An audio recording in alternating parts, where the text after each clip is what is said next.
شمالی وزیرستان ملک دشمن عناصر سے پاک، دہشت گردوں کے خاتمے کے بعد زندگی معمول پر آنے لگی، بازار اسکول کھل گئے۔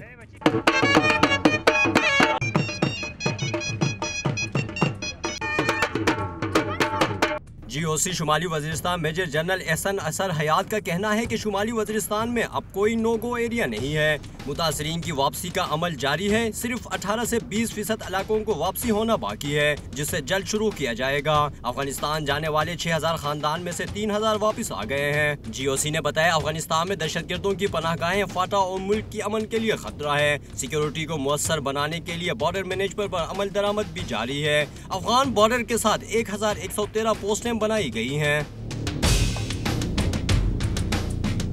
شمالی وزیرستان میں امن کے بعد بحالی اور ترقیاتی پروجیکٹس پر بھی کام تیزی سے جاری ہے۔ علاقے میں 4 آرمی پبلک اسکول بنائے گئے ہیں، صاف پانی، ہسپتال، ماڈل ٹاؤن اور دیگر منصوبوں پر کام آخری مراحل میں ہے۔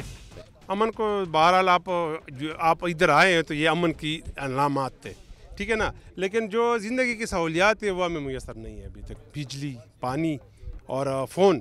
پولیٹیکل انتظامیہ کا کہنا ہے کہ علاقے میں تجارت کے فروغ کے لیے پاک افغان بارڈر غلام خان کو بھی جلد تجارت کے لیے کھول دیا جائے گا۔ کیمرہ ٹیم کے ساتھ سراج الدین، ڈون نیوز، میران شاہ، شمالی وزیرستان۔